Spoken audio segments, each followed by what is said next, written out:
Good evening, everybody, and welcome to this, our fourth Angling Trust Virtual Sea Angling Forum of 2022. This evening, I'm very pleased to welcome Erin McEwen and Ronald Sojourner from the Ulster Wildlife Trust. I think many people will know me. I'm Stuart, Head of Campaigns at the Angling Trust, and working with me in the background tonight is Nevin Hunter, who's driving all the technical aspects of this evening. Nevin is our Marine Coordinator, and our Policy and Campaign Manager, Hannah Rudd, who will be monitoring and moderating the questions this evening. So before I hand over to Erin and Ronald, I'll just run through quickly how the evening's going to work. We're all sitting here this evening on the Microsoft Teams webinar feature for this event. This should help us to be more interactive through the presentation and enable us to ask questions and possibly even take part in some discussions. The way that will work is that you should all have an icon on your Teams which has the word chat written underneath it. If you click that, you can type in a question as Erin or Ronald give their presentation. And when they've finished, Hannah will work through the questions that have been added into the chat. It would help us if you tried to keep your questions as concise as you can. But as inevitably, and it will be a good idea if a debate starts, then a debate starts, and we will keep an eye on that too. Once we've exhausted the questions, there would also be an opportunity to ask questions in person. You can do that by pressing the button called Reactions on your screen and raising your hand. That gives us two advantages. The first is it tells us who wants to ask a question, but it also gives us the order in which the hands were raised so we can make sure we come to the questions in the right order. So if you could use those two functions, that would be brilliant. When we finished from hearing from Erin and from Ronald, and we've gone through the questions, I'll just come back onto the screen to close the evening off for us all. And finally, before we hand over, I'd just like to remind everybody that this session is recorded. We do that so that we can publish it on our Angling Trust website after the meeting. And we actually do find that we get a lot of views to that, and it almost doubles or even triples the audience we eventually have who view these seminars. So it's a really positive way of spreading the message. But if you don't want to be part of the recording, then either when you ask a question, if you do ask a question, you don't have to switch your video on, and then you won't appear, well, your voice may appear, but you won't appear in the recording. So I think that's enough for me for the introduction. And as I said, I'd like to extend a warm welcome to Erin and to Ronald, and I think it's Erin who's going to kick off the presentation this evening. So Erin, over to you. Perfect. Thanks so much, Stuart. I'll just share my screen here. And hopefully my presentation will pop up, but if there's any issues or any problems, please shout out and let me know. I can't see anybody anymore. All good. Perfect, good stuff. So yes, firstly, thanks so much for having Sea Deep and Ulster Wildlife here this evening. We're really excited to chat with you all. My name's Erin, and I am the Sea Deep Project Officer at Ulster Wildlife. And if you haven't heard of Sea Deep before, that is based Shark and Skate Conservation Project. So a large portion of the work that we do at Sea Deep involves monitoring our local shark and skate species. So what we have here in Northern Irish waters, where they are around our coasts, and if there's any hotspots or critical habitats these species are using. But from a conservation perspective, we are limited in both our access and resources when using the seas, and also just the know-how to navigate our seas and how to monitor and fish for these species. So for that reason, we work really closely with a group of incredible dedicated volunteer anglers and the Northern Ireland angling community in general. And that helps us increase our data and our understanding of these species.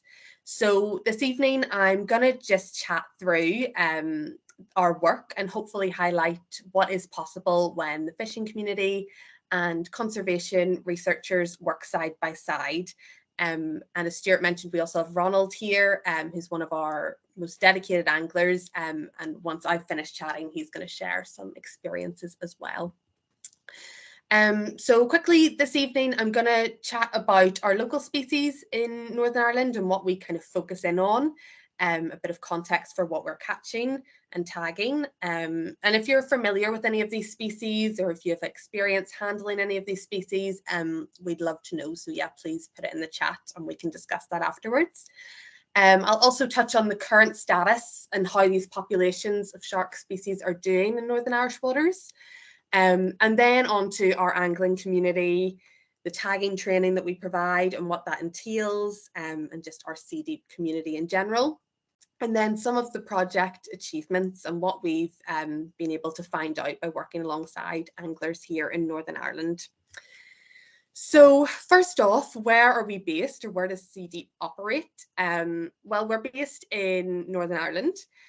We work predominantly with anglers out of Belfast Lough. So if you're familiar with Northern Ireland at all, working out of Belfast Lough and then kind of up the east coast of Northern Ireland, but we also work with anglers along the north coast in marinas like Ballycastle, some work in Portrush as well.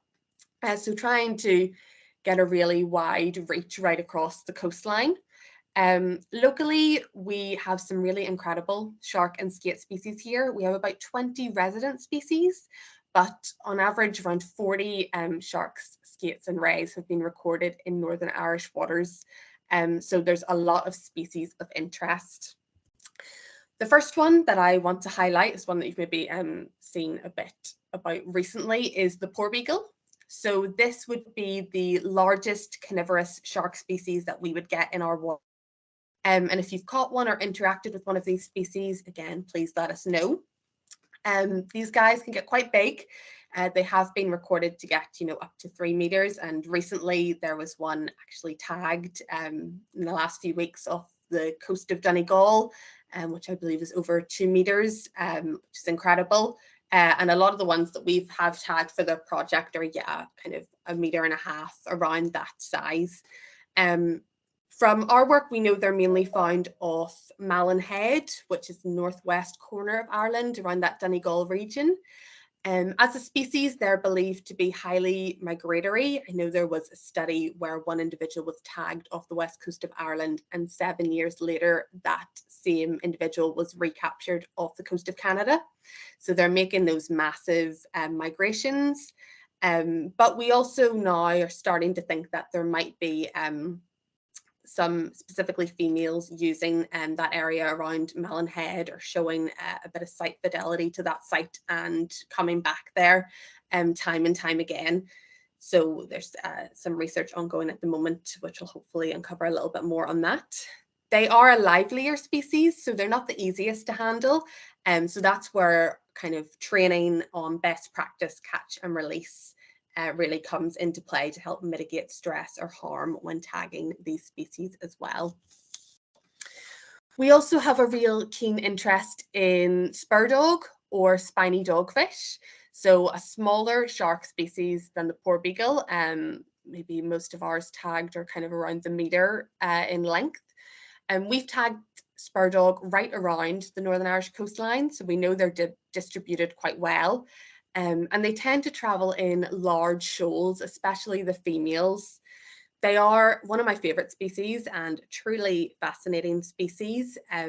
They have what's believed to be the longest gestation period of any vertebrate. So it's believed they can carry their young or be pregnant for up to 2 years, which is really, really incredible. But unfortunately, they are susceptible to bycatch quite a lot because they do travel in massive groups and they can get caught up in these large fishing nets.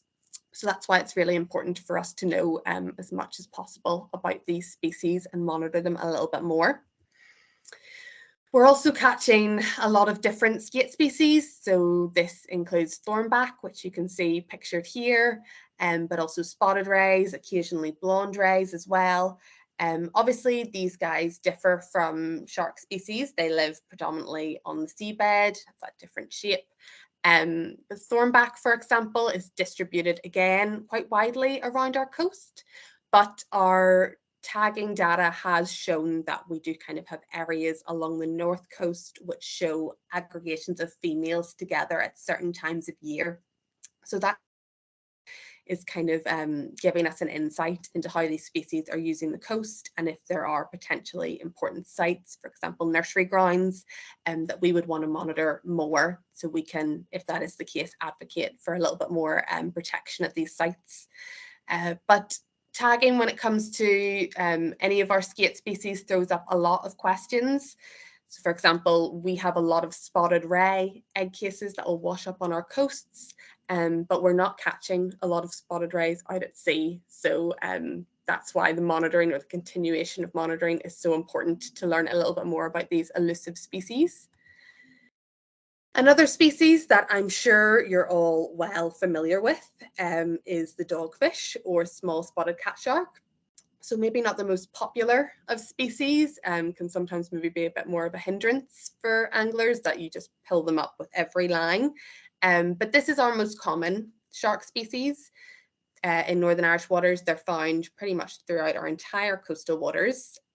We catch them a lot, but we're still asking our anglers to report them and to tag them. Not everyone they catch, because they do catch a good few, but just enough to help us start to build an idea of presence and abundance around our coasts.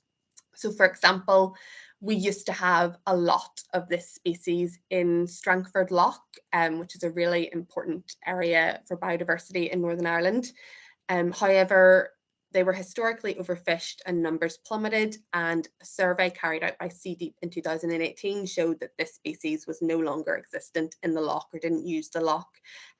So it does show, even for our most common species, there's areas of local depletion. So we really want to start to kind of build an idea of their presence, so we can be monitoring them to avoid any further declines. And we've got a good photo here. This was actually taken by Ronald, who's going to be chatting a bit later, which kind of shows two of our local shark species, the dogfish and the bullhuss. And it's just a good idea of comparison of size. So we get quite a few bullhuss as well tagged by the project too. One of the final species that I want to touch on is a real favourite for us at Sea Deep. And this is the flapper skate, or also sometimes known as the common skate. So this is the world's largest skate species. They have been recorded to reach lengths of 3 meters from, their tip to the end of their tail. However, we record them on an average, well, we can get up to 2 meters in length, in between 1 meter and 2 meters. They've been known to live to about 100 years of age, and we are really lucky here in Northern Ireland to get these off our coast. For the most part, like other skate species, they live on the seafloor, so you don't see them a lot, and hence why within general, coastal communities or the public in Northern Ireland, this species isn't really talked about as much as we would love it to be. At Sea Deep, we really love to shout about them. We always kind of think of it as everybody loves the manta ray, which is maybe their more charismatic relative, but the flapper skate is really our own manta ray, and it deserves a lot more love and attention. Unfortunately, as a species, they are listed as critically endangered on the IUCN Red List, meaning if we have any further declines, it could lead to us losing this species in our waters permanently.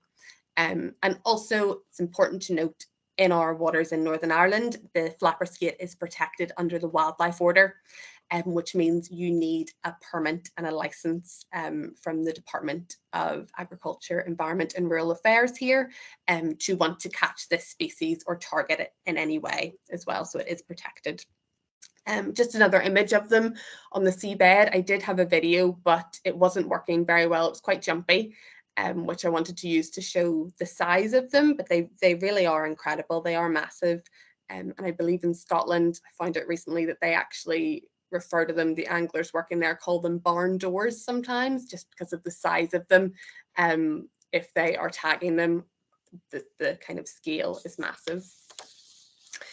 But what is the problem then? So why are the flapper skate and so many of the local species in Northern Irish waters declining?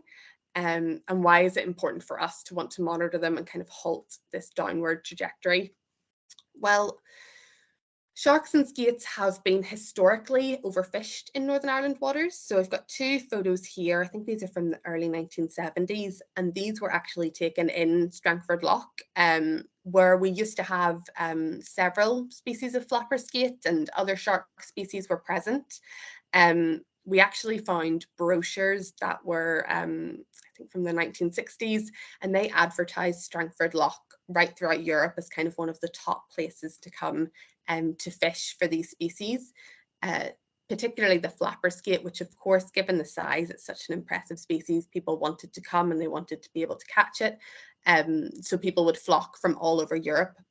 Unfortunately, it was too much pressure at one time, and the practice of that time is very different from today, where catch and release is practice.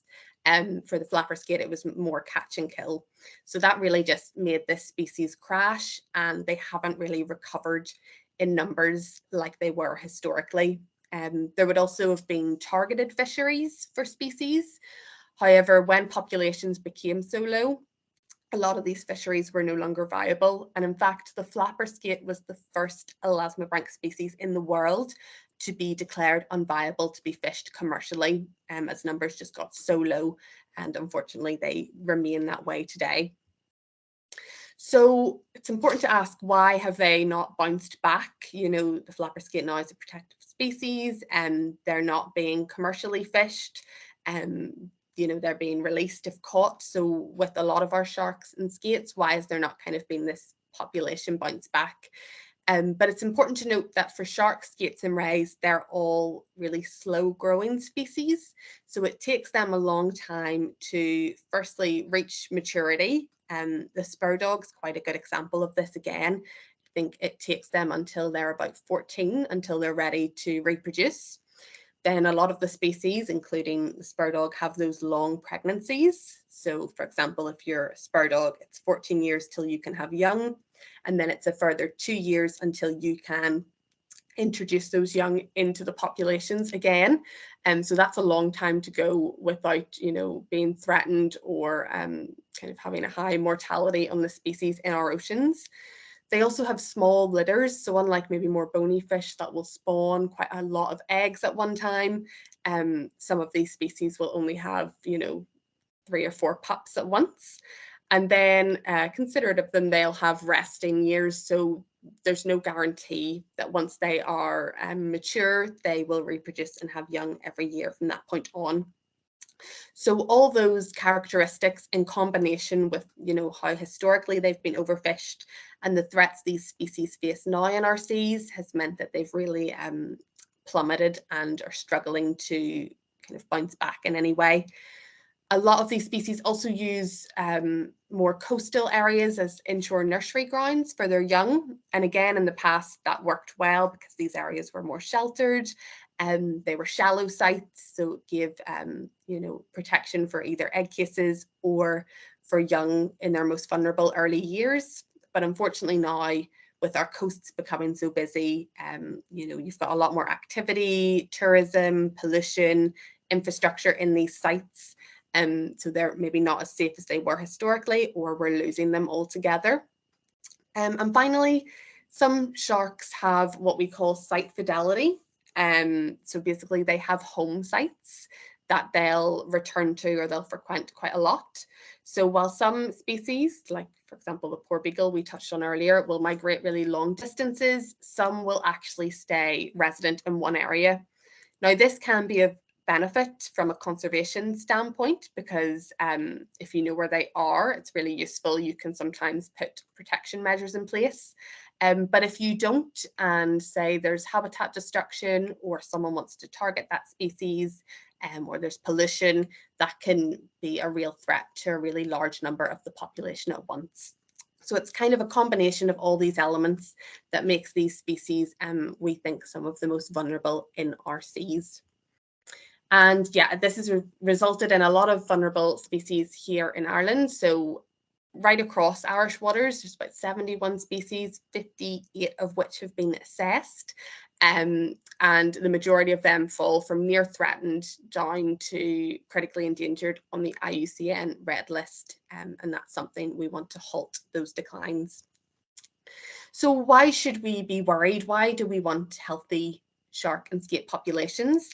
Well, and I'm sure many of you will know this, but sharks play a really important role in keeping our oceans healthy. So most marine food webs, you've got your sharks, your skates will sit at the top, and they're those apex predators, and they have a disproportionate effect relative to their abundance on marine food webs. So there may be fewer sharks at the top, but if we alter that number in any way, this will have almost a domino effect on the rest of our marine food webs. So for example, if we get rid of all our sharks, we'll see kind of that massive increase in maybe smaller, bonier fish species, and as they're no longer being preyed upon, and then this large number will then overconsume further down the food chain. So that base of the food web, your phytoplankton, your zooplankton, depleting the amount available. And this base, that plankton, is really, virtually the base of all marine food webs in our oceans, and also plays a massive part in producing the oxygen that we breathe. So they're pretty important, and we don't want them to become depleted in any way. So we really want to keep healthy shark populations so these food webs stay in balance. But it's also important because we rely on healthy marine food webs for food and for jobs and for recreation as well, for angling, particularly around the coast. So we want to keep them nice and healthy that way. So that's enough of the sadder tale of the state of our sharks. What are we doing to take action about this? So we've kind of touched on the current situation that we have declining species, but we want to work to conserve them now, and this is vital. And to do so, we need to know, firstly, what species we have, where they are around our coasts, but why they're using our waters as well, what our waters offer to them. And this is where, in Northern Ireland, Sea Deep project has come into play. So the project was established in 2018 with the aim to learn more about local species so we could conserve them effectively. Now, prior to the project, we didn't have a lot of kind of concrete evidence or data on our local shark and skate species. A lot of it was predominantly anecdotal from anglers as well, who were kind of just telling us what species they used to catch more, or where they'd noted areas of decline, or if any species had actually increased.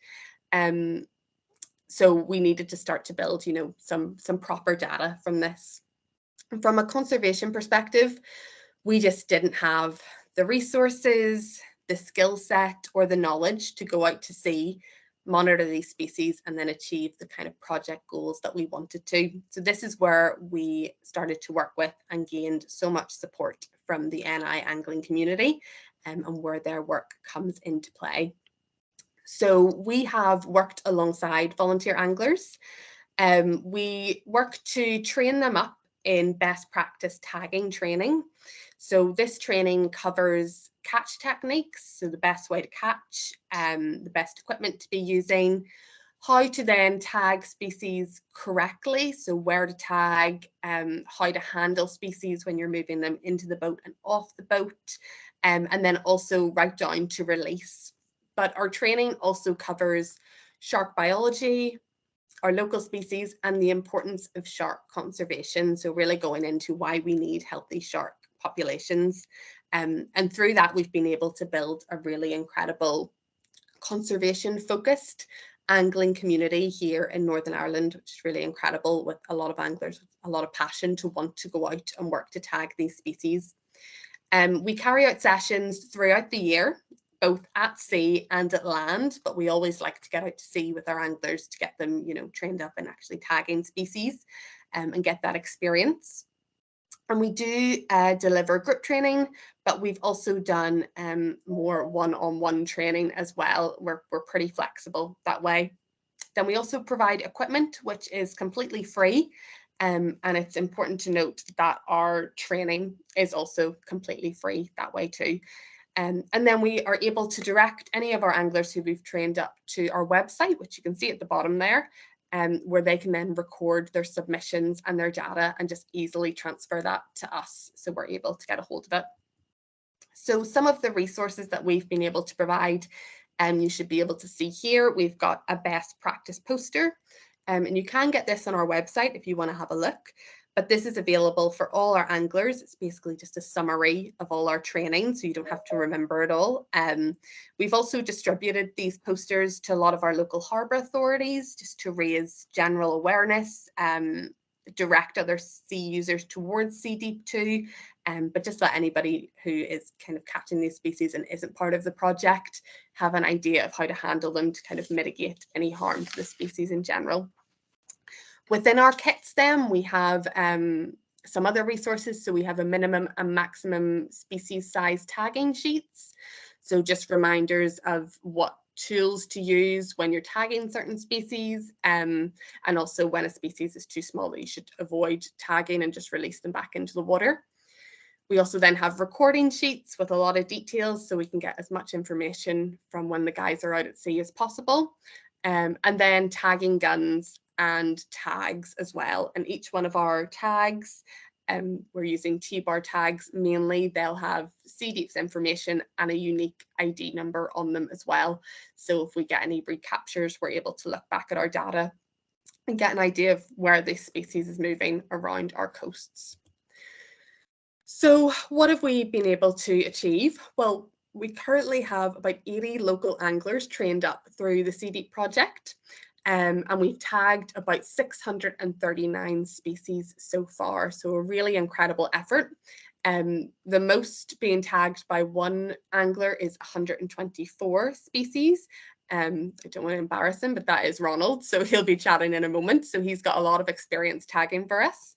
And then in terms of some of our priority species, so the flapper skate, what we've been able to find out about it. So currently we have 112 flapper skate tagged, majority of those being along, again, outside Belfast Lough, up the east coast of Northern Ireland, and then along the north coast as well.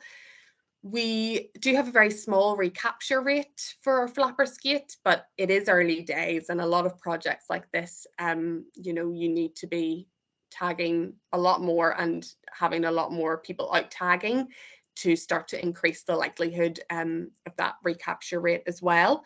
So hopefully, you know, the more this project continues, the more we'll be able to find out.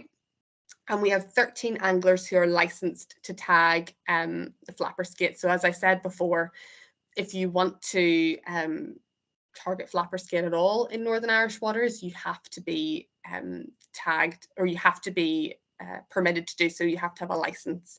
It's a criminal offence not to have a license. And to acquire this license, you have to have taken part in the Sea Deep training. So anybody who's gone through the trainings, built a real appreciation for these species, knows what needs to be done in terms of handling them, to handle them in the best way, and then they're able to get a license and go out and kind of increase that information for us. So we have had some really nice finds as well so far. So as I mentioned, we have had a few recaptures, although it's been small. We did have a really nice one recently where a skate, flapper skate, that was tagged just pre-Sea Deep. We kind of did a pilot study. It was tagged off the east coast of Northern Ireland and was recaptured about 5 years later in Scotland, which we know is a really important site for this species. And so that gave us a good indication that there is mobility and movement between these two areas, and also that the tagging best practice that was being put in place was working well, because the species was still really healthy and had grown a little bit since it was last tagged too. We've also had some juveniles as well. So we've got juvenile spur dog. We've had a juvenile flapper skate too. So this just throws up more questions for us. You know, could this mean that RCs are really important for this species when they're at a vulnerable life stage? And if so, we want to learn more to protect them and help these kind of depleted populations recover locally. In terms of our other exciting work, the project has now trained our first tagging champions. So the Sea Deep project itself is actually coming to an end in its current form at the end of June. But we wanted to ensure that the angling community that's got that conservation mindset could continue to grow, and those able to go out and tag could continue to grow.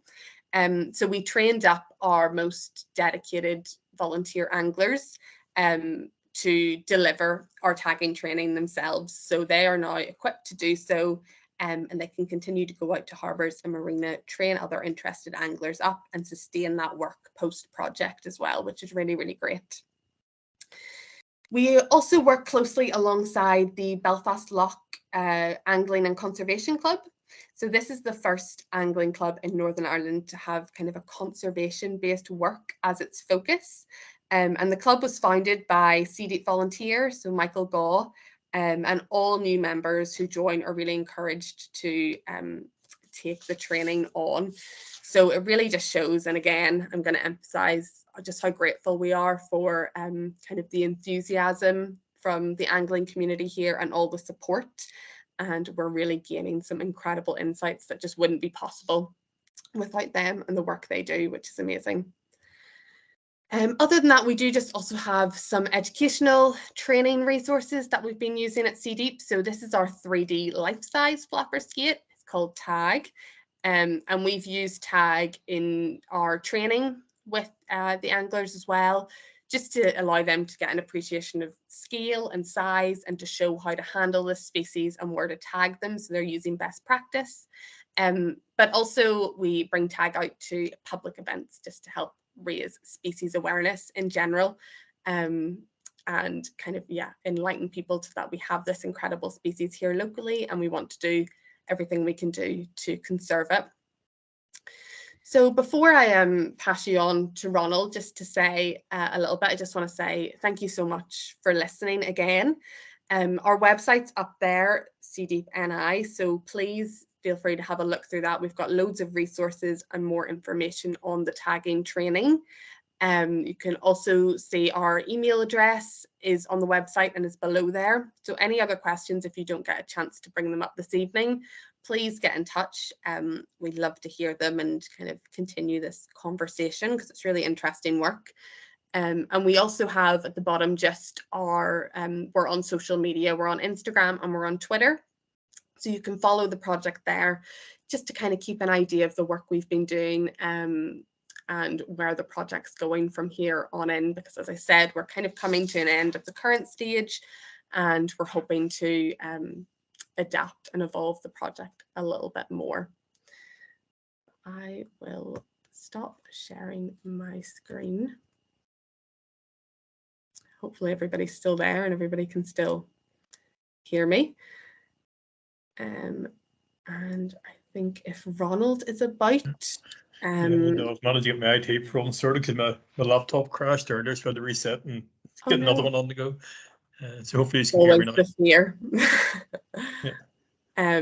But yeah, Ronald, if you're happy enough, I mean, you have, you know, the experience of 40 years angling and now the conservation experience of working at Ulster Wildlife. So I'm sure if you're happy enough just to kind of talk a little bit about. Yeah, no, just nearly as much the importance of actually tagging, getting the training, because even I'm guilty of it myself, mishandling fish years ago.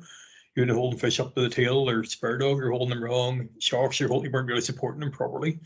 And the training really helped bring that out. Also being able to recognise signs of stress in the fish. There's a bit of red tinge coming around the edge of the fins. Now when we're tagging, if we start seeing any flush of colour at all in the skate or the spur dog or anything, we're just straight back into the water. Don't even worry about tagging around, just put it back. Just get back into the water, don't even lift it out sometimes. But it's handy being able to, as an angler, being able to talk to other anglers about the tagging program, because a lot of people are scared of giving away their data. I know Aaron's very, whenever we're doing the tagging training, we're making sure people are aware that I don't know their marks. I don't see any of the data. I'll pass everything over there, and that's the last I know of anything. Because everybody's always scared. Fishing's the same everywhere. Everybody's scared of giving away their marks. So that's why, that's one of the things I'm always, whenever I'm getting people on board, it's just like, I don't know any of your data. I don't know where any of the fish are caught. Yeah, so I think that's important to note as well, is we have a contract drawn up with any anglers who we train up, and the only people who have the data or who have it available to them, specifically the coordinates, which obviously people want to keep their coordinates and their fishing marks to themselves, is myself at CD, and then Deirdre, who's our department, who would be, if they wanted to, you know, kind of really analyze the movement of the species around the coast, and they're looking to talk, you know, about areas for protection. They just have access to that data. But yes, other than that, no one else does.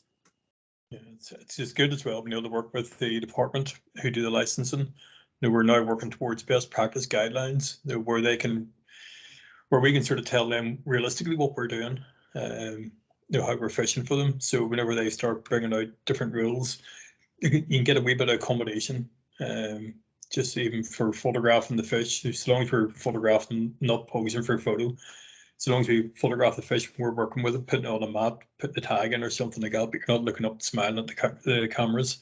That's just part of the license agreement now. We all know what it is. And it's just being able to work with them with wee things you got.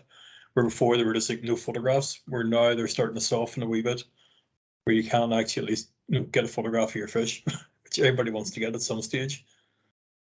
Yeah, I think when the license was drawn up initially for targeting flapper skate, you know, it was very, very strict, but it didn't really come from the perspective of actually being out at sea and being an angler and the realities of, you know, tagging these species.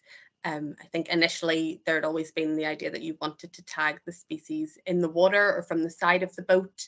But as you know, Ronald will have experienced, that is both dangerous for the species and for yourselves if you're out angling. So it's important, you know, to bring it on board. And then following kind of best practice from Scotland, which is really before Sea Deep, there was the Scottish shark tagging program in Scotland. And that really led a lot of our work, or inspired a lot of the work that we do, the training that way. They've had a lot of success there. The first ever marine protected area for flapper skate has been designated in Scotland in Loch Sonart and the Sound of Jura. So we know we have species, you know, that are distributed right across the region. So it made sense for us to follow suit in what they were doing. But yes, I think as the project's gone on, the department have really trusted the anglers a lot more, and trusted Ronald's judgment, or any of the champions that we've now trained up to deliver the training. They, you know, want to know firsthand the realities of what it's like to tag these species, and then from that, we'll kind of adjust any licensing accordingly. That isn't, you know, that's something that will maybe be worked on further down the project, but yeah, I think it's been great to see kind of government working alongside us and conservation working alongside recreational anglers as well that way, which is really, really fantastic. Do you have any favorite memories at all, Ronald, with the project? Probably just the recapture, getting that one skate. I've caught the same skate 3 times now. I caught it twice in one day. I caught it in the morning tide, and later on in the afternoon the tide changed, coming back down. I caught it again later on, 5 hours later. The same fish, and then 6 months down the line I caught it again, all within about half a mile of where I caught it the first time. Now that's considering we're fishing in close to 400 feet of water and out in the open North Channel. It's pretty impressive to see the same fish popping up. Obviously likes the bait and likes the tactics. That's not doing too much harm. So I think that demonstrates as well that the release techniques and the handling has been done well, because on each recapture, or the training's being really put into effect, the species was healthy and brought up well, and didn't show, you know, any signs of stress upon release again, which is great to see that that's working well. Just something we quick look through some of the questions here. Yeah, if we could perhaps, if Hannah's able to moderate them for you, she could then pick those up with you, if that's okay. Save you having to look. Yeah. Yeah, absolutely. Thank you, Erin and Ronald, for a fascinating presentation. It's really useful to hear, and it sounds like a very exciting project. So we've had quite a few questions come through. So since we're on the topic of flapper skate, I'll ask Tim's question first. And he's asked, am I right in thinking you're suggesting we inboard big skate rather than tag them in the water? If so, can you clarify the signs of out of water stress in a big skate so we can pass this advice on to anglers? I've always discouraged inboarding and won't publish photos of boarded skate, but if you think it's a better practice, then that's great news. And very good presentation, thank you. Thank you. Well, you no, want to take that, Ronald? You go ahead. Yeah, certainly from an angler's point of view, we tend to basically overgun. We're using heavier rods, probably what we need to, but it's getting the fish to the boat quickly, as quick as we can. And when you get them, you're basically, whenever you're set up on board for the fish to come in, we can have it landed, measured, tagged, and back into the water within about a minute and a half. Because we have it, you don't get these things in quickly. You don't get into the boat quickly, so you can have the boat set up where you've got your measure mat down on the deck, you've got your release net over the top of the measure mat, and you've got your tagging gun sitting there. So as soon as the fish hits the deck of the boat, tags in, it's on the measure mat already. You get a quick measure of it, lift the net back into the water. It can be done really quickly. And if you see any sort of red flush around the edges of the fin, or the sort of even like a reddish tinge, just put them straight back in. If don't even land them, if they do look flushed at all, there's like a reddy sort of glow to them around the edges of the fin. And as soon as you start seeing that, return the fish, or don't even land it. Just unhook it at the side of the boat with a T-bar. T-bars are brilliant because you can just get the hold of the hook, turn it, and pop it out straight away. And we're barbless most of the time now as well, so the hooks come out really easily. So to clarify, sorry, Erin, to cut across you, but just to clarify that only really inboarding for those scientific reasons that you've mentioned. Otherwise, you wouldn't advocate for bringing the fish on board for, say, a photo opportunity. No, it's always just wanted to clarify unless you're that. tagging them or even taking DNA samples around the gut, it's just unhook it side of the boat. No, that's good to clarify as well. In Northern Ireland, it'll be different in different regions, but as I mentioned, you need the license to even catch skate to be targeting them. But with that license, it can't be used for recreational purposes. It has to be as part of research, so as part of the research that we're doing, or as part of research that DERA has given the go-ahead to. So yeah, it really would only be for those scientific research purposes.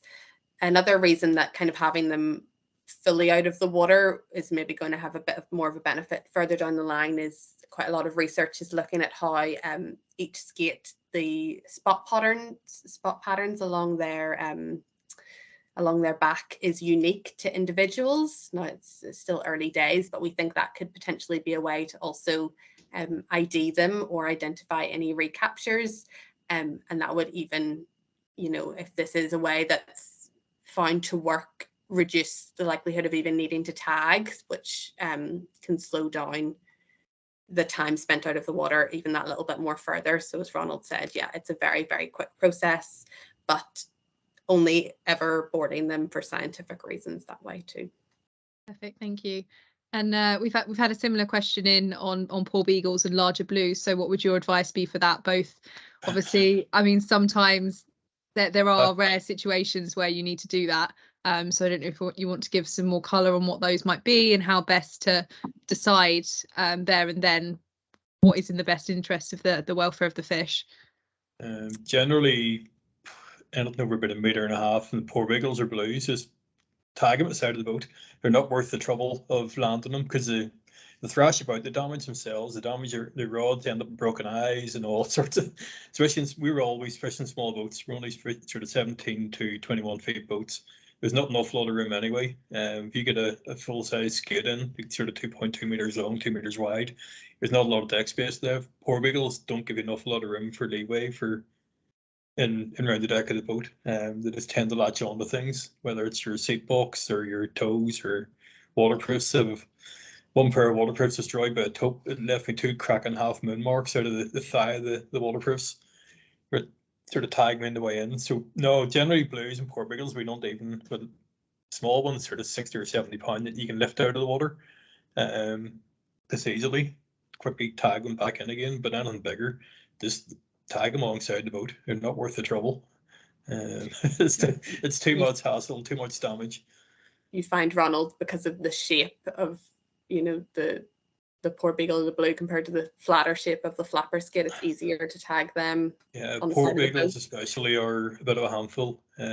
We've had them sort of close to 8 feet long, so I don't know what that is in meters, like, but you can't even get your hands around the rest of the tail to control the thing in the water. So it's quickly throw a tag in and pop the hook out the side of the boat. I've nearly got my knuckles broke just trying to hold on to the tail, hold on to the rest of the tail, and they're battering me off the side of the boat in the water. So it's just like, nah, leave them in. Great, thank you. Good advice. They're powerful fish, aren't they? Poor beagles especially, yeah. They're always lively. Yeah. So in terms of your best practice tag and release training, you gave us a wonderful overview of that and what's involved there. We've had a question in asking how is it made available, and how can you be a kind of a beneficiary of this training? Yeah, so the training, unfortunately, outside of Northern Ireland, it's difficult to deliver it. But it could be something that, depending on the next stage of the project, we could look at doing, you know, more detailed online courses. Part of the training does involve, you know, an actual aspect of tagging and us kind of seeing someone tag a species. So that's the part that really means that the best way to deliver it is in person.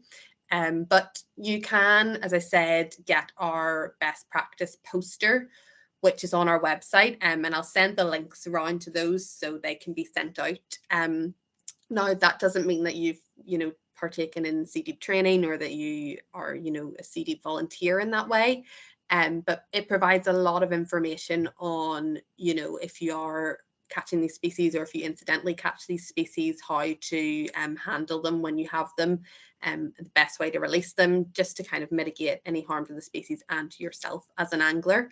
But if you are in Northern Ireland, you know, for the remainder of this year, while we will be doing tagging training, we do have some courses organised for May, but they're something that we're always eager to get sorted, and we can plan them quite easily. So the best way would be to just email CD or email myself as well, and we can talk about numbers, location, and the best way, and then we can try to accommodate training that way too. So a few different options, but always worth, if you think you'll be able to make it to training or avail the training, to get in touch and we can try to organise something. Perfect, thank you. And Adrian's asked, how do you recruit suitable taggers around the coast? So is it a case of anyone applies and then they can go through the training, or do you vet people once they've applied?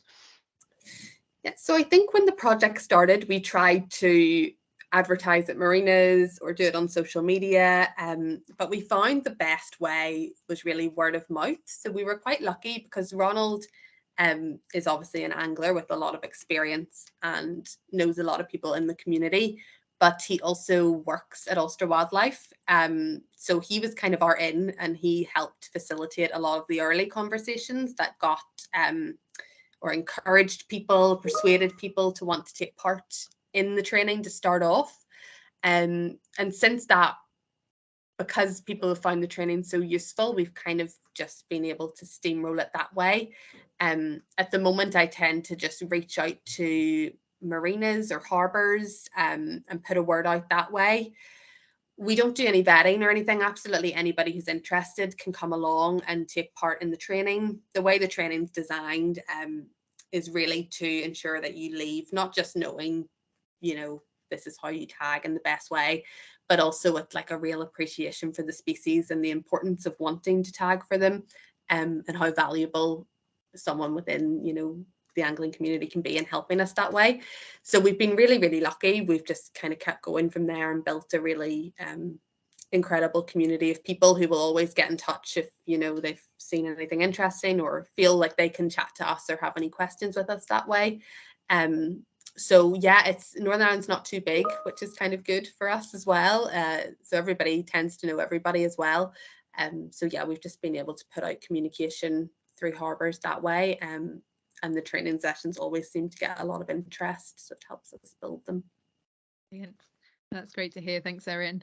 And so once anglers are part of this program, they've gone through the training and they're out there collecting data. We've had one question in terms of how do you deal with GDPR issues relating to data ownership and access to it, portability of recreationally collected data. I know you mentioned previously in terms of who owns it from an Ulster wildlife perspective, but what rights do anglers have, I suppose, in terms of accessing that data? Yeah, so in terms of GDPR or access to data,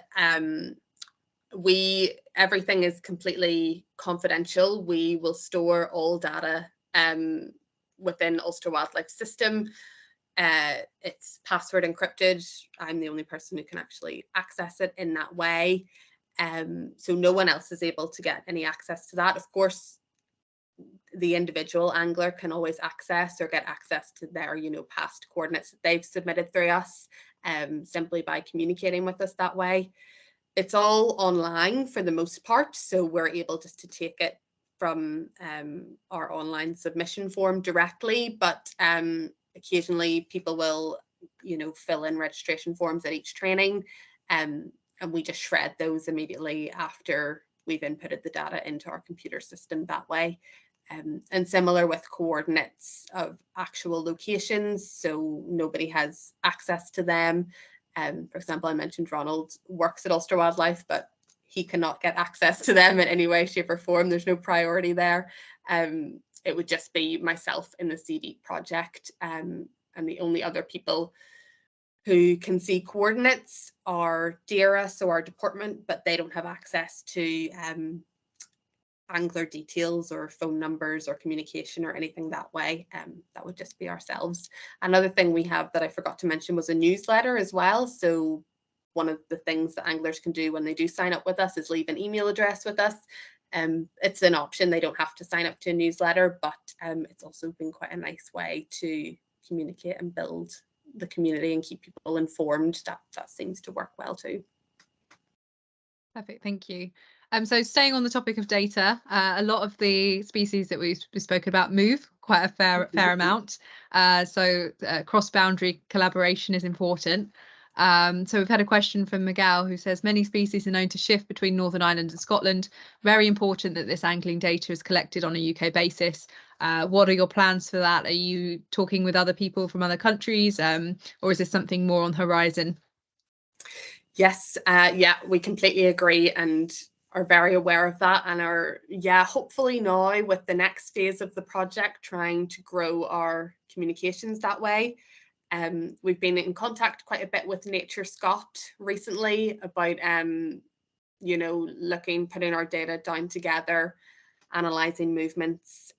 We've got quite a few other projects ongoing in Northern Ireland. There's Sea Monitor as well, which are they're tagging skate and working alongside Scotland and us, just to try to build that more of a picture of how these species are moving around our waters. And from that, we are seeing a lot of connections between like Loch Foyle in the north coast all the way up into the Inner Hebrides and Outer Hebrides. So we know that's there. We're also working a lot with groups in the south of Ireland as well, in the Republic. So there's a few different projects ongoing down there, Marine Dimensions, there's Ray Project. So we've been doing a lot of networking, and we're hoping to kind of, now it's very early days, we'll need to get our planning hats on to get it sorted, but to kind of bring together a all island shark research networking event of some sort, in person, because we haven't been able to do anything like that in a few years, just so everybody's on the same page, everybody's working together, and everybody knows what everyone can bring to the table. And we've also just been trying to do that with the wider UK as well, through events like this too, where we're trying to raise our profile, and working alongside you guys has been really incredible and really helpful in that way. And knowing that if we really want to make any conservation impactful for these species. It's going to have to take into account the fact that they move quite a lot, and any legislation or protection in Northern Irish waters is going to need to be reflected in wider UK and Irish waters to make sure it's really going to be beneficial. So definitely that's a priority for us at the moment to do that sort of work. Great stuff. And yeah, we're starting conversations between ourselves and the Shark Hub, which the Angling Trust are a member of, and seeing if we've got any collaborations. So yeah, definitely an exciting time. I'm conscious of time, so we've probably got about 5 minutes left for questions. I've just had one more through in terms of data, so whilst we're on that topic, it's worth mentioning it. So John says coordinate data is protected, but does the same apply to the number of captured species in, for example, an ICES area or for time series data? So can you repeat the question again? Yeah, no, not a problem. So you mentioned that coordinate data is protected, but does the same apply to, for example, the number of captured species, or such as in an ICES area, or time series data? So I suppose is all the data protected, or is it just certain elements of it?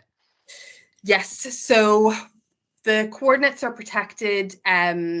We're producing, in terms of making anything publicly available, we do hope to produce more like abundance maps for species. So in our agreement with anglers, we've agreed to share any data that's shared. It will be shared to about 10 kilometers distance. So people can see publicly with the end of project report where we've had species tagged, or where we know they're distributed around our coast, or where we're getting particular areas of abundance. So we should be able to display in that way number of species captured.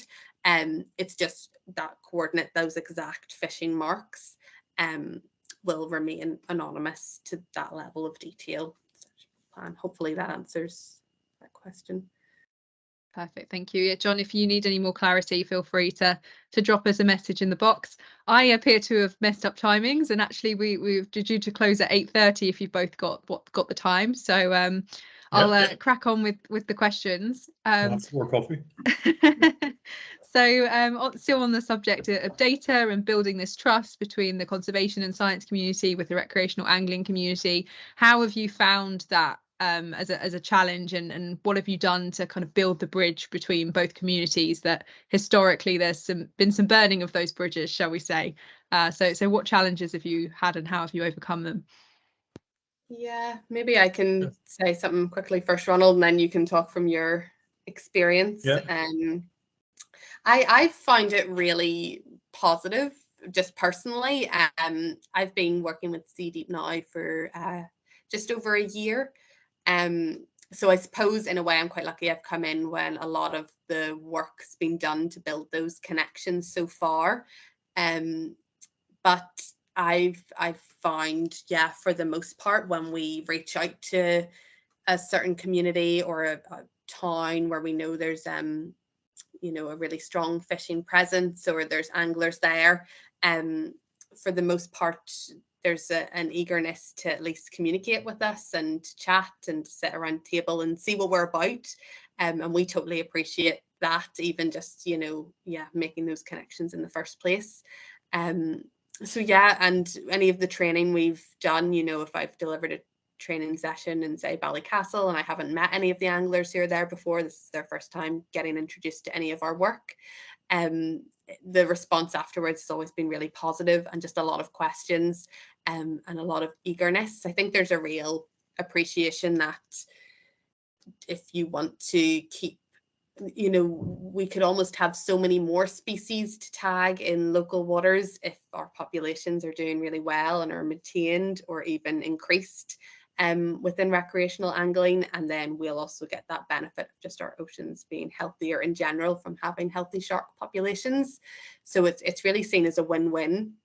I think from us as Sea Deep, it's just really important that we constantly convey the transparency of what we're doing the work for, the kind of just gratitude for how helpful it is to be able to work with anglers, and how we really could not be out at sea collecting, you know, the amount of tags we've got so far, even for smaller research projects, that's a real challenge. And because we've got people out there working all year round, or anytime they just go out for a trip, they might get some data for us. That's really, really helpful. So I've had a great experience working alongside the angling community thus far. And again, if anybody has any queries or qualms, or just wants to ask any questions regarding any of the work, I think we appreciate the need to listen and constantly learn from that, and move forward that way. So it's been good from that angle. Ronald, I don't know if you have any other experiences. No, certainly from the angler's point of view, I think it's good to have the like of Ulster Wildlife, collating the data, because anglers are lazy. If they can just tag the stuff and hand somebody else the information, especially Ulster Wildlife, then they can deal with data and the powers that be for. Because there is Belfast Dock used to be full of spur dog, thornback rays and stuff like that, and that was commercially fished out 20, 25, 30 years ago now, and the fish just still aren't back. And the anglers are now having to move out sort of further offshore, where used to be you could fish in around the shoreline at Great Point. It's only fishing 30, 40 feet of water. You'd be getting thornback rays, spur dog. They're not there now. You have to go out in the boat and head sort of 2 miles offshore before you start getting any spurs.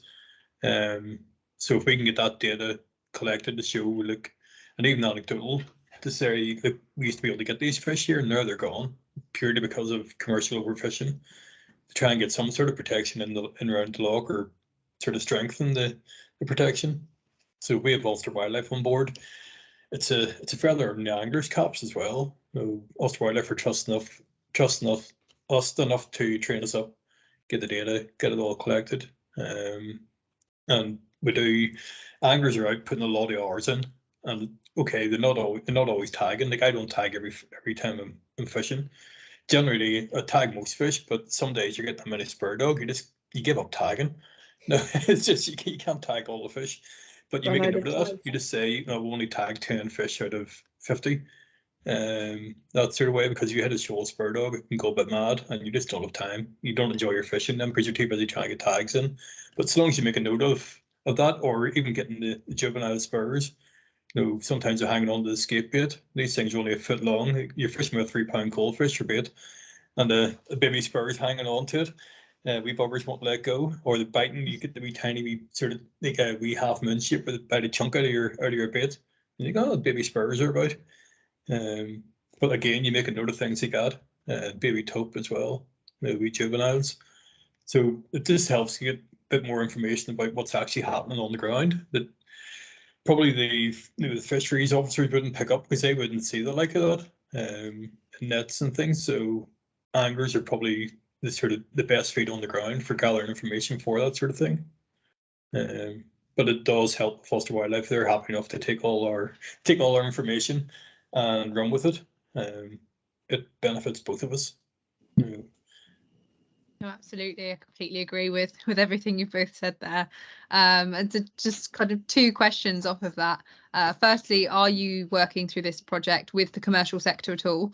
And secondly, when you've collated your findings, and I don't know what stage you're at with developing that into reports, for example, but you've fed back to government and suggested, our anglers are seeing this, we think X, Y, and Z needs to be implemented. Are you finding that they're receptive to that, or is it what's the outcome really? So firstly, in terms of working with commercial fishermen, we had tried to go down that route as well, but I think at the time when we'd approached it, and understandably so, when they're out catching fish, they're really focused on work, and every second is having to just make that profit and catch fish that way. And they didn't really have the time to put aside to then also be tagging species and taking that time out of their working hours almost. So we'd maybe thought that could be something to approach again if there was other funding from another project that would then maybe fund in a different way to allow that to happen. We have been training a lot more now, kind of skippers of certain vessels, working with some groups in Northern Ireland who would maybe go out and more recreationally again fish for species, but if they're trained up themselves. If anybody's catching a species, they'll be able to step in, even if those individuals aren't trained with sea deep, or they are visiting, or if they're coming from further ashore to fish in our waters. The skipper will be trained up and they'll know how to tag the species and then kind of relay the information of what they're doing and why, just kind of spreading that conservation element within angling again. The second part, in terms of kind of government cooperation that way, yeah, no, we found for the most part it's been really good that way, and it's been responsive, and it's kind of helped us narrow down areas now that we want to focus on a little bit more. So we'll chat quite a lot as a project with the department here. We'll communicate all our work, show them, of course, our data. They're working with a few people at the moment to analyse our data as well a little bit more. And they really have, you know, they've kind of stated specifically for the flapper skate, that's a real priority species. It's on the Northern Ireland Wildlife Order. It's on the Northern Ireland priority species list. That if the evidence is there, they kind of have an obligation to protect that species. So they're very much wanting to see our data. And from working alongside the anglers, there have been some areas, again, along the north coast and the east coast, where we're finding there's an abundance of flapper skate, or, you know, every time those sites are visited, flapper skate are caught. And DAERA are certainly aware of those areas, and they're encouraging, you know, further monitoring there. Looking at the next stages of this project, they definitely don't want to see, like we don't want to see, just all this data be sat there and nothing to come of it. I think they want to continue to grow the data and work that way. I think it's also a priority for all of us at Sea Deep, DAERA, and within the angling community to kind of find new spots to target as well. Of course, a lot of our anglers will go to similar areas that they know well to fish, and we're catching loads of certain species in those sites. But we do kind of have evidence gaps dotted around our coast as well. So I think DAERA, hopefully, again, it all depends on funding with these sorts of projects, but depending what comes down the pipeline, they would really want to encourage, you know, further scale, wider scale across the country. So they'll maybe support kind of boat trips or costs that way, to increase our data and see what else there is. So no, it's definitely going well, and it's going in the right direction. And I think we're all kind of on the same page. We're just wanting to make sure any spatial protection that's put in place is going to be correct and impactful and in the right area. And it just takes that little bit more data, I think, at the moment, to know that it's going to work that way. So yeah, we're getting there. Great, thank you. That's good news to hear, at least. So again, last couple of questions, but we do have time if any members of the audience want to submit anything further. So turning to Kev Woodcott's question, with the Tope Fest taking place in June in Luce Bay in Scotland, do you ask the organisers for stats over the dates? Do you work with recreational anglers through competitions and participation events as well? I'm just going to add that little bit on the end there. Yeah, we haven't really. The Tope Fest in Scotland, it hasn't been something that we've looked into, but now that you've mentioned it, it'll definitely maybe be something we'll be interested to see what the findings are. Tope's an interesting species, maybe Ronald can chat more, but from my knowledge, Carlingford Loch, which is kind of a region just on the border with the south, it is really renowned for having a lot of tope, and kind of think there's anecdotal evidence that there's a tope nursery ground in that area too. Yeah, it's one of the big sort of main pupping areas for the big female tope.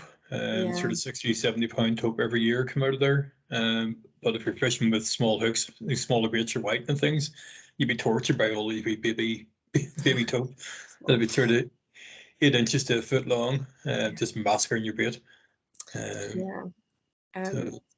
But I think it used to be traditionally they had a tope festival down there as well, but in years gone by they literally just piled the tope up in skips at the end of the day. They're all brought ashore to wade, so all those fish are all dead, and that's all sort of breeding females. Again, it comes back a bit like the porbeagles moving in short this time of year. No, they needed a wee bit of protection back then, but in those days nobody thought about it. It was just like, oh, brilliant, we have loads of tope down here. and they just kept everything they caught, and then they literally were just skipped. They were lying in piles on the quayside.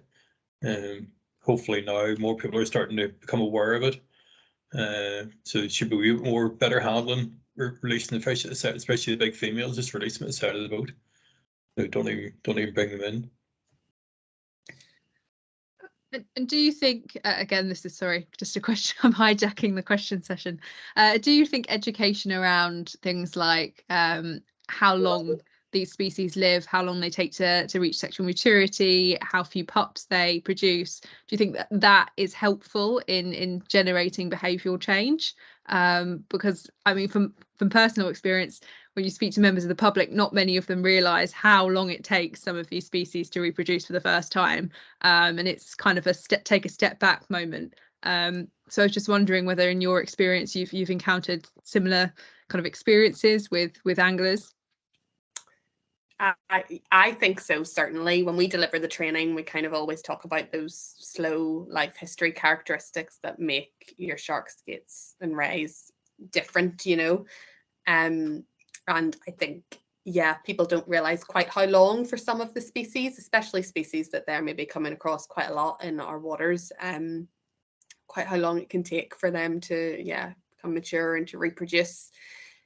So I think it does help, because when you've got that acknowledgement, you understand, okay, for everyone I take out, then, you know, that's going to take a long time for that individual to be replaced in any way, shape or form. So there's definitely more of an awareness to want to release these species back in, but also in a way that's going to cause them the least stress, you know, and just kind of avoid mortality completely. We do, you know, other educational bits and pieces at Sea Deep. We kind of will do school sessions and such like that as well. And I think it's the same is applied, but it's kind of lovely sharing that information with angling community more so, because they work, you know, day to day with these species. So just that kind of acknowledgement almost makes the species you're, you know, monitoring just more amazing, more impressive, you know, in that way.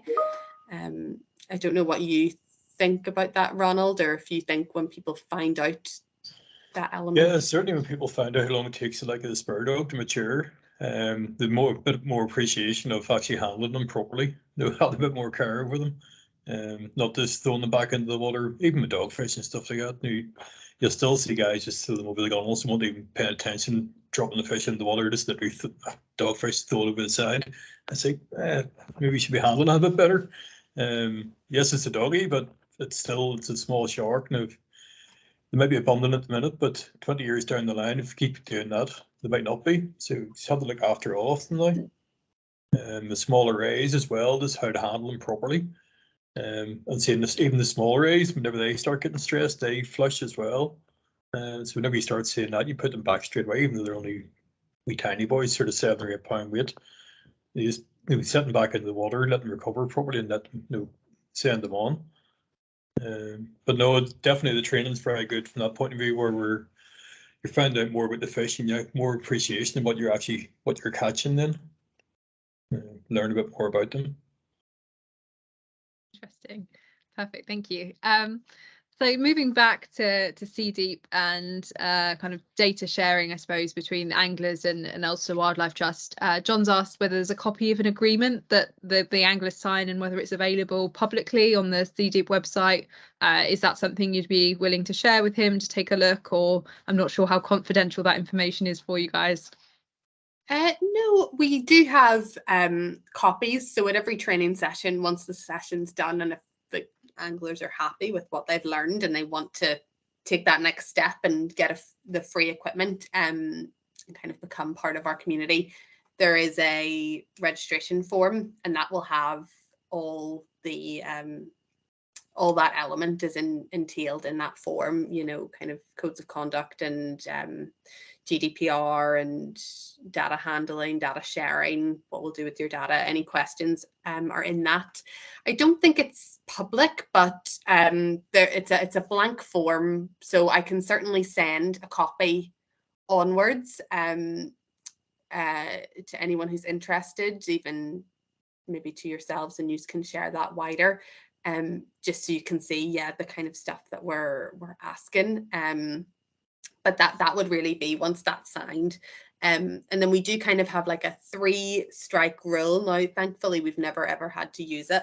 But it's more, you know, if someone maybe who is trained up as an angler has not followed best practice at one point, you know, the first step will be that we just get in touch just to make sure, you know, because it can easily be done, or a mistake or something can be forgotten about. So just to recover training again. And then a second time, you know, more in-depth training. Then if it's a third, unfortunately, that would mean, you know, that you would maybe not be a volunteer with us anymore, and we'd need to take back the kit that way. But thankfully, that's all covered in our training, and we've never had that situation.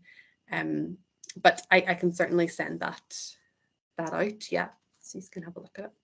Great, thanks, Erin. Yeah, but I'll make sure that John, you get a copy, and anyone else in the audience that's interested, we can circulate that. So Daniel Carroll has sent in a question, but also suggested, has also said that he catches all of the species that you've mentioned. So if you ever need any assistance, he's more than happy to help you guys out.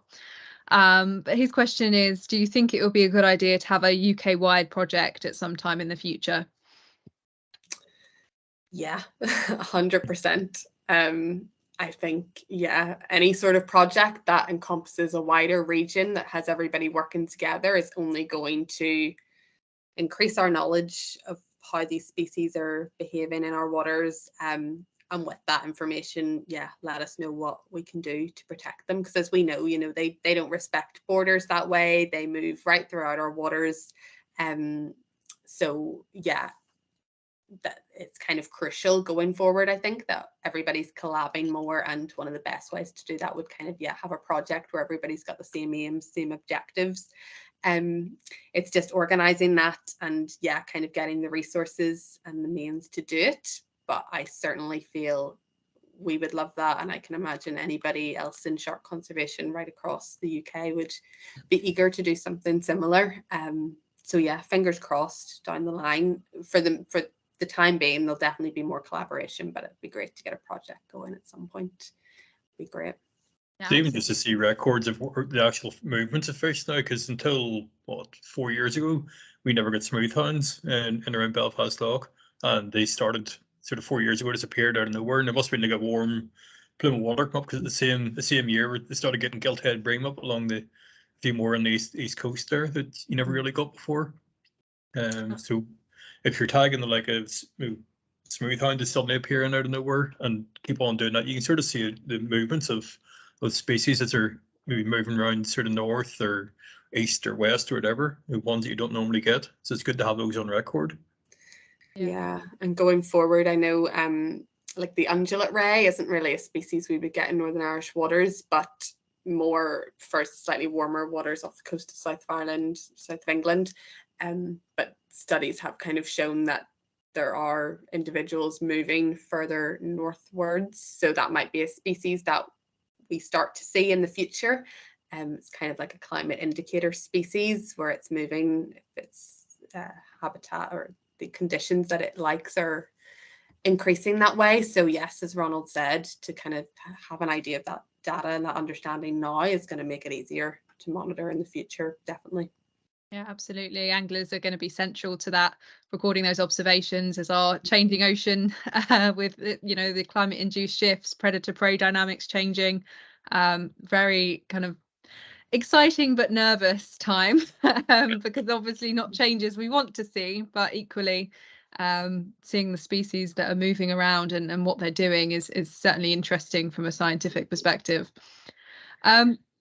So I think we've gone through all of the questions, but Nevin's got his hand up, so I'm sure he's got a burning question as well. But just before I hand over to Nevin, I know you've responded to this in the chat, Ronald, but just before we do hand over, I think for everyone else, in case they've missed it, it might be worth just discussing it quickly. And John asked, has anyone been prosecuted for targeting flapper skate outside of the scientific permit and not being licensed to do so? Yes, you maybe had mentioned that, Ronald. It could be a touchy one. Yeah, as far as I'm aware, there's only been one in recent years. And unfortunately, yet that person did not have a license. So it was DAERA. DAERA is really going to be monitoring that side of things more so than us. But I think they were prosecuted in that way. I suppose that's why we want to try as much as possible to increase the stretch of our training to make people more aware that you do need a license to target flapper skate in Northern Irish waters, and it protects both the species but also yourself from getting prosecuted in any way, shape or form. And the more people that are aware through the training of that, the more will either maybe be able to get a license themselves to then actually contribute to wider research that way. Or if they're not going to be able to get a license, we'll just know to avoid bringing a flapper skate on board their boat. Because it's definitely something we would advise against doing. Perfect, thank you, Erin. Thanks, Ronald, too. I'm going to hand over to Nevin.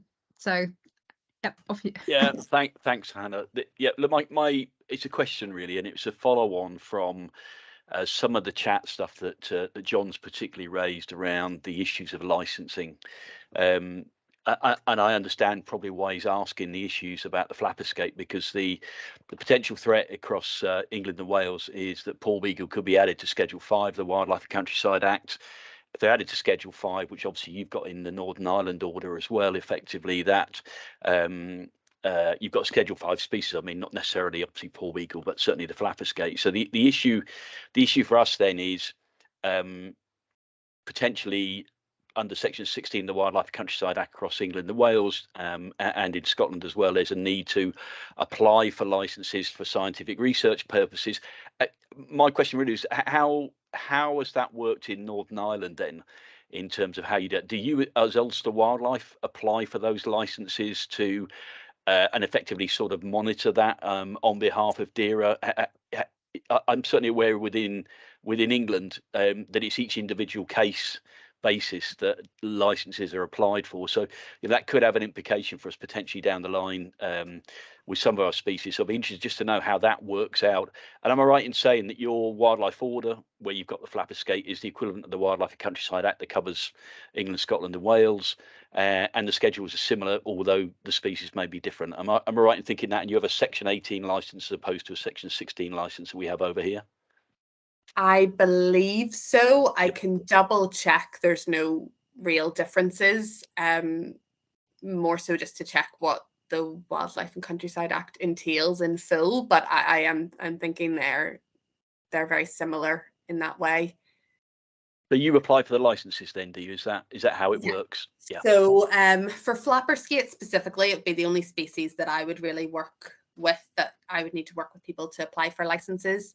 To apply for a license to target flapper skate, you need to have done the CDEEP training.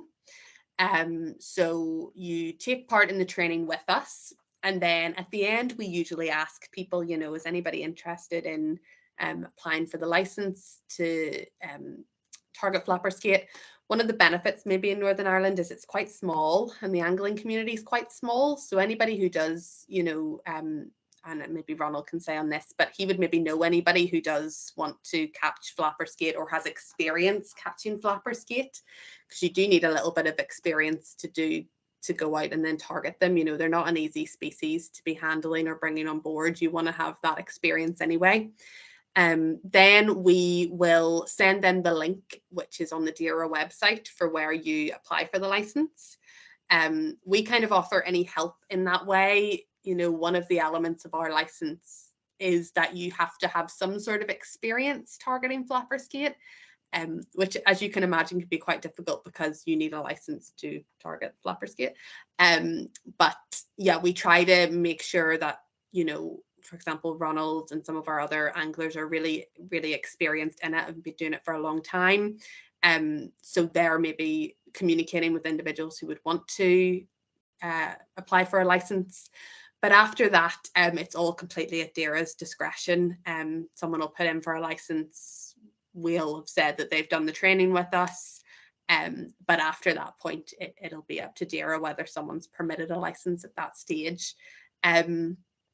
But yeah, I tend to find for us, you know, because it is a small community, a lot of anglers who I've been out with and talking to personally, you know, they're not interested in the flapper skate because it is a difficult species to go out and target.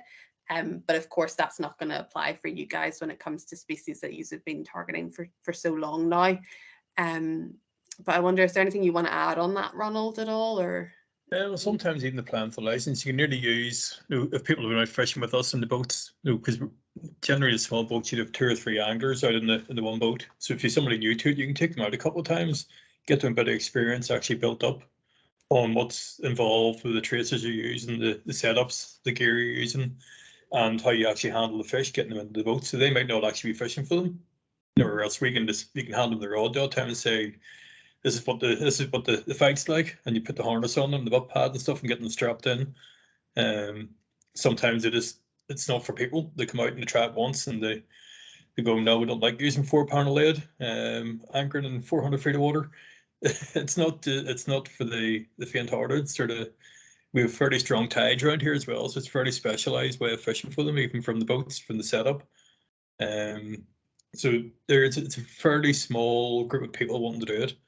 And generally, you can take them out for a day or 2, and then they can use us as a reference with DAERA to say, we have been out with these guys, we've fished with them, seen what to do, as well as and that's on top of the tagging training then as well. And you're not going to give somebody a reference if they're an absolute idiot, to put it bluntly.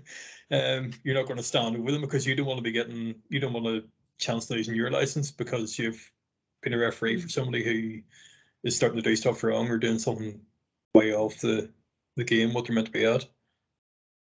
Sort of linked to that, and I hope I'm not hogging this, but the issue of then DAERA then, but as you say, relatively small community, you must have built a good level of trust with them for them to actually understand how the project works and what you're trying to do, and why the licensing is important for what you're trying to do. And sort of linked to that, can I just flag John has actually just typed a question, as he was the one who raised the issues earlier about the licenses. Do DAERA have access to the data? I presume he's meaning the the data that's gathered presumably from the licensing from your data as well.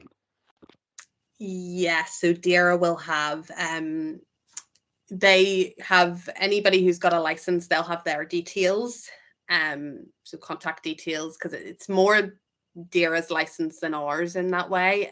So they'll have those records, and then DAERA, yes, are the only body that we will share the exact coordinates with. But that's all covered in training. So if you get to the training and you're not comfortable with that, we totally understand.